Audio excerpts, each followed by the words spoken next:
Natilawan nako ang tulo ka manag-igsuon. Lakip na ang usa nila kaig-agaw. Wow! Tawagan na lang ko sa pangalang Dance. Minyo na ko apan wa pay anak. Nagsugod ang akong istorya ni adtong 16 anyos pa lang ko. Pag human ako high school, ni adto ko sabay sa akong ate nga naa sa Turil. Nakauyab ko DJ Sam ug tawagon na lang nato siya sa pangalang Trish. Tulo sila ka manag-igsuon ug pulo sila mga babae. Dihang 5 months na ni Trish DJ Sam. Na ay nahitabo na gyud sa amoa. Actually, parehas mi nga first timer ni anang butanga. Pero naningkamot jud mi. Ug successful ra gyud ang tanan DJ Sam. Lisod man, pero sulod. Iyang ate nga si Maymay, 18 anyos. Si Trish, 15 anyos. Iyang manghod nga si Andrea, 13 anyos. Kini si Andrea, DJ Sam, di gyud malilo nga doon nagyoy pagkabigatla. Huh? Kay every time nga musuroy ko sa ilang balay, kini si Andrea, hilig ayo magsigig kidhat-kidhat sa ako Kanang patago bitaw DJ Sam, kanang ako ra po'y makakita. Kana bitaw mura ko niya ginaakit sa kilid. Usahay no mauwaw na lang kumutan-aw sa iyaha. One time, birthday sa mama ni Trish. Gipaadto ko sa iyahang mama. Welcome na kay ko sa ilaha dito DJ Sam. Kay managhigala man ang ilang mama ug ang ako ang ate. Magkauban sila sa trabaho. Tapos ang ilang papa managhigala pud sa akong bayaw. Mao nang suod ra kaayo sila DJ Sam kay parehas man pud silang mga driver. So mao to pagkagabi ana si Trish ug ako nagkaon mi sa kusina nila. Pag human na magkaon niadto ko sa luyo sa ilang balay kay manghihion ta ko. Tinga ako na may nanitsit sa ngit-ngit nga bahin sa ilang likod sa balay. Ngit-ngit DJ Sam. Pero nakita na ako si Andrea ug iyahang pinsan nga si Abby. Si Abby DJ Sam, 14 anyos na. Niduol ko sa ilaha sabay pangutana kung nagunsa man mo diri nga ngit-ngit man. Nitubag po si Andrea. Asa si Ate Trish? Ako pong gitubag nga tuwa sa sala. Nga naman. Tapos ni ana si Andrea DJ Sam. Unya ha? Balik diha o sa may kubo. Kamirang duha ni Abby, hulaton ka na mo. Ayaw na pangutana og gano.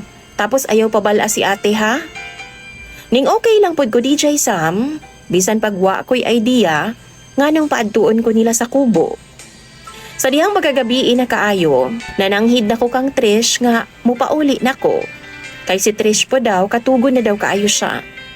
Pagawas na ako sa ilang gate, nisubay gid ko sa kilid sa kural, ug naa didto si Andrea ug Abby. Naghulat sa ako Nag-inom sila DJ Sam. Ana pa si Abby, kuya, dali shot. Kadugay ni mo oy. Nikatawan na lang kung pinahilaw DJ Sam. Tapos gipangutanan na ako siya mo inom na di ay ka Andrea nga kabata pa nimo. Nitubag pud siya, oo. Og gitapad siya sa kuha DJ Sam og kalit nga gihalukan ko sa ako ang lips. What? Na-shock ko sa iyang gibuhat. Gisulayan na ako siya pagtulak pero ulaw pud baya DJ Sam kay naa ang iyang pinsan. Natingala na lang ko nga naaman pud di ay sa ko ang pikas kilid nagkapyot-kapyot si Abby. Nigakos na sad sa ako DJ Sam og niingon.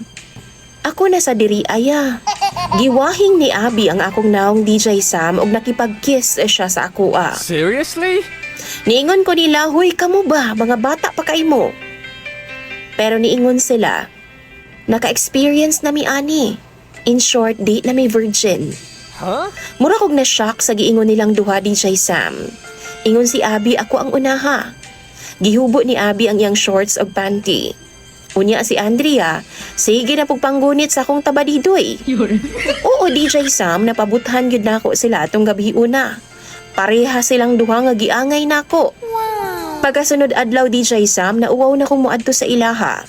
1 week pod nga wa na ko pakita sa balay nila Trish. Si Trish na lang ang moadto sa balay sa akong ate. One time, ni-shot ang iyang ate nga si Maymay.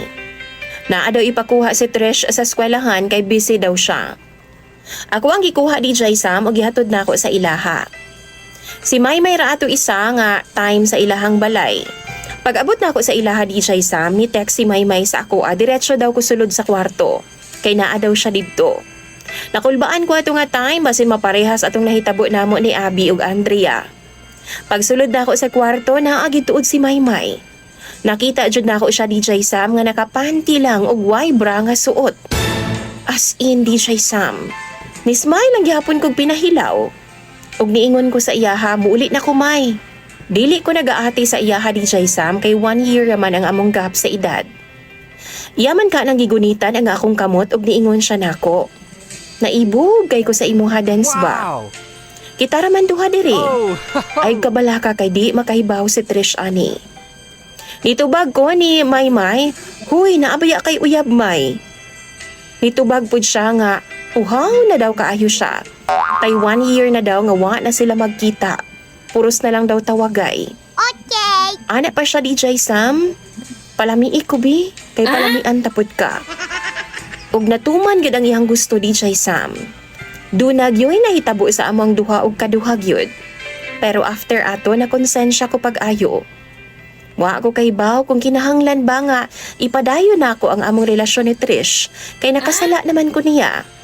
Pila na kahigayon. Gusto na sab ko mag-ilis og number. Gusto na nako siyang kalimtan.